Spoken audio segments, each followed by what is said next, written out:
Singapore എയർലൈൻസിന്റെ Boeing വിമാനം ആകാശച്ചുഴിയിൽപ്പെട്ട ഒരു യാത്രക്കാരൻ മരിച്ചു. 20ഓളം യാത്രക്കാർക്ക് പരിക്കേറ്റു. ബോയിംഗ് 77 വിമാനം ലണ്ടനിൽ നിന്ന് സിംഗപ്പൂരിലേക്ക് പറക്കുമ്പോഴാണ് ആകാശച്ചുഴിയിൽപ്പെട്ടത്. ബാങ്കോക്കിലേക്ക് തിരിച്ചുവിട്ട വിമാനം ചൊവ്വാഴ്ച വൈകുന്നേരം സുവർണഭൂമി വിമാനത്താവളത്തിൽ അടിയന്തരമായി ഇറക്കി. ലണ്ടനിലെ ഹീത്രോ വിമാനത്താവളത്തിൽ അടിയന്തരമായി ഇറക്കുകയായിരുന്നു.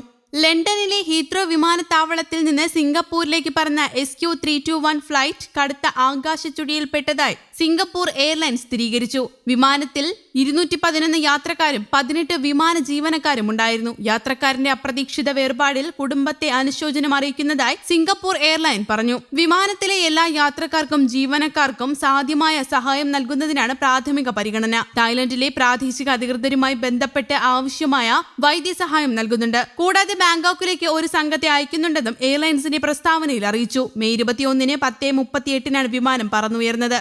മ്യാൻമാറിന്റെയോ തായ്ലൻഡിന്റെയോ വ്യോമ മേഖലയ്ക്ക് അടുത്തു വച്ചാണ് വിമാനം ആകാശച്ചുഴിയിൽപ്പെട്ടത്. ഇത്തരം സന്ദർഭങ്ങളിൽ കുറച്ചു നേരത്തേക്ക് വിമാനത്തിന്റെ നിയന്ത്രണം സാധ്യമായില്ലെന്ന് വരാം. ഏതായാലും വിമാനം ബാങ്കോക്കിലേക്ക് തിരിച്ചുവിടാൻ പൈലറ്റിന് സാധിച്ചു. സുവർണഭൂമി വിമാനത്താവളത്തിൽ വിമാനം ഇറങ്ങുമ്പോഴേക്കും ആംബുലൻസുകളും വൈദ്യസംഘത്തെയും എത്തിച്ചിരുന്നു. വിമാനം പറക്കുന്നതിനിടെ സീറ്റ് ബെൽറ്റ് ധരിക്കുന്നതാണ് ഉചിതമെന്ന് യാത്രക്കാരെ ഉപദേശിക്കുന്നതിന് കാരണവും ആകാശച്ചുഴിയാണ്. ഏത് സമയത്ത് വേണമെങ്കിലും വിമാനം ആകാശച്ചുഴിയിൽപ്പെടാം. 2 വർഷം മുമ്പ് സ്പൈസ് ജെറ്റിന്റെയും മുംബൈ ദുർഗാപൂർ വിമാനം ആകാശച്ചുഴിയിൽപ്പെട്ട് 14 യാത്രക്കാർക്കും 3 ജീവനക്കാർക്കും പരിക്കേറ്റിരുന്നു.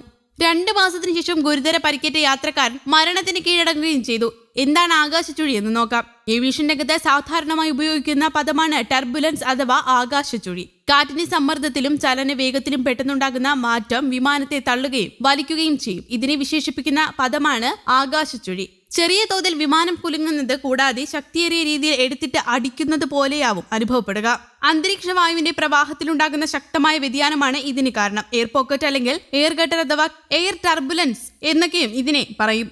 വായുവിന്റെ സ്ഥിരത അനുസരിച്ച് ലൈറ്റ്, മോഡറേറ്റ്, സിവിയർ, എക്സ്ട്രീം എന്നിങ്ങനെ വിവിധ വിഭാഗങ്ങളിലായി ടർബുലൻസിനെ പെടുത്താം. മോഡറേറ്റ് വിഭാഗത്തിൽപ്പെടുന്ന ടർബുലൻസ് ആണെങ്കിൽ വിമാനത്തിന്റെ നിയന്ത്രണം നഷ്ടമാകില്ല. സീറ്റ് ബെൽറ്റ് ധരിച്ചിരിക്കുന്ന യാത്രക്കാർക്ക് ചെറിയ ബുദ്ധിമുട്ട് അനുഭവപ്പെടുമെന്നേ ഉള്ളൂ. എന്നാൽ എക്സ്ട്രീം ടർബുലൻസിൽ വിമാനം ഉയരത്തിൽ നിന്ന് വലിച്ച് താഴോട്ടോ മുകളിലോട്ടോ ഇടുന്നത് പോലെയുള്ള അനുഭവമായിരിക്കും ഉണ്ടാകുക. പൈലറ്റുമാർക്ക് വിമാനം നിയന്ത്രിക്കാൻ വളരെയേറെ ബുദ്ധിമുട്ടും ഉണ്ടാകും. നേർരേഖയിൽ പോകേണ്ട കാറ്റിന്റെ ഗതി പെട്ടെന്ന് താഴേക്കാകുന്ന ഈ അവസ്ഥയിൽ വിമാനങ്ങളുടെ ഗതിയും നിയന്ത്രണവും നഷ്ടമാകാൻ സാധ്യതയുണ്ട്. ഭിന്ന സ്വഭാവത്തിലുള്ള വായുപിണ്ഡങ്ങൾ അന്യോന്യം കൂടിക്കലരുന്നതാണ് ഇത്തരം വിക്ഷോഭത്തിന് കാരണം. അന്തരീക്ഷത്തിലെ ഏറ്റവും താഴത്തെ വിധാനങ്ങളിൽ വിക്ഷോഭം ഒരു സാധാരണ പ്രക്രിയയാണ്. ഭാരവും വേഗവും ഊഷ്മാവും കൂടിയ വായുപിണ്ഡങ്ങളും ഭാരവും വേഗവും ഊഷ്മാവും കുറഞ്ഞ വായുപിണ്ഡങ്ങളും കൂടിച്ചേരുന്ന അന്തരീക്ഷ മേഖലകളിലാണ് ആകാശഗർത്തങ്ങൾ അഥവാ ആകാശച്ചുഴികൾ രൂപപ്പെടുന്നത്.